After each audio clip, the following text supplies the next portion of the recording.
Imagina só, trocar uma riqueza, assim, quase que incontável, por um mundo de jazz, de rebeldia e de alma.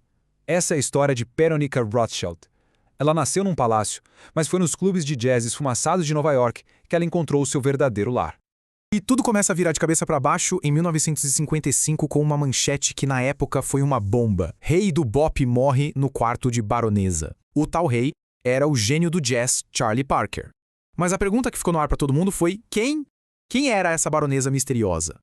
E olha que reviravolta. A mulher no centro desse escândalo todo não era uma figura qualquer do submundo do jazz, não. Era uma debutante nascida na dinastia de banqueiros mais rica da Europa. O contraste era tão grande que a história ficou irresistível.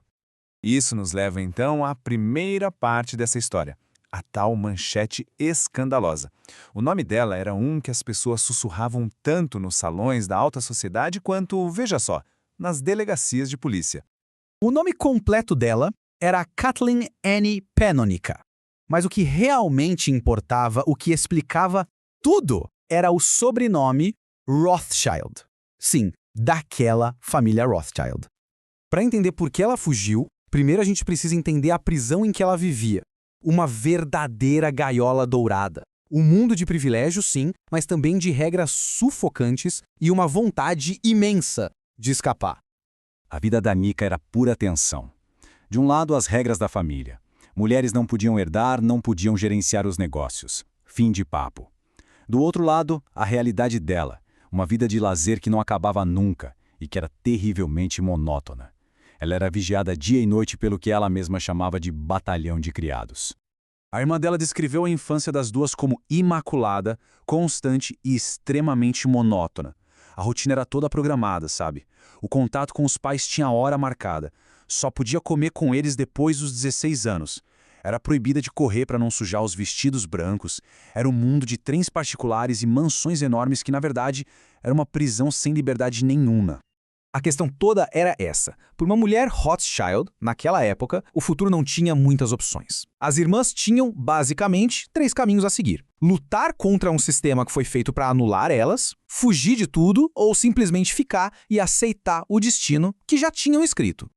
E foi bem no meio desse conflito interno que ela ouviu um chamado rebelde. O dia em que a música mudou absolutamente tudo na vida dela.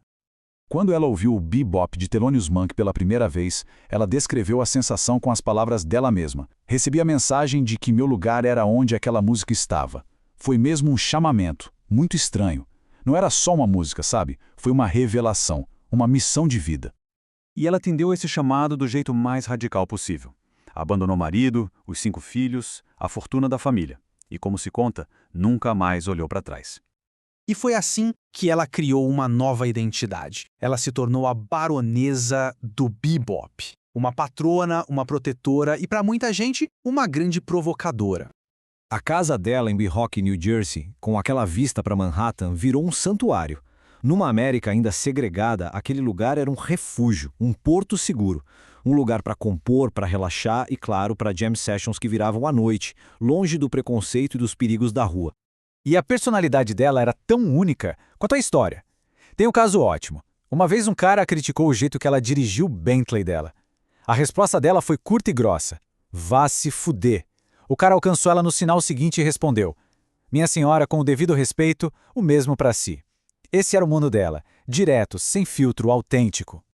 Mas essa vida não era só festa e música, não. Era uma vida de risco, e risco de verdade. Em 55, Charlie Parker morreu na suíte de hotel dela, o que gerou um escândalo gigantesco. Em 58, ela foi presa com Thelonious Monk por posse de maconha. E o que ela fez? Assumiu toda a culpa para protegê-lo. Se ele fosse condenado, perderia a licença para tocar em Nova York e a carreira dele acabaria. E fora tudo isso, ela aguentou todo tipo de insulto público, como ser chamada de amante de pretos. Ela arriscou tudo.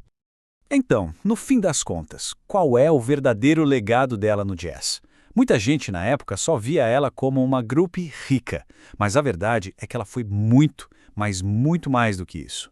Ela foi uma musa.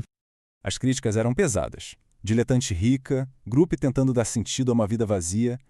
Mas e a realidade? Numa América extremamente segregada, ela era uma protetora ferrenha.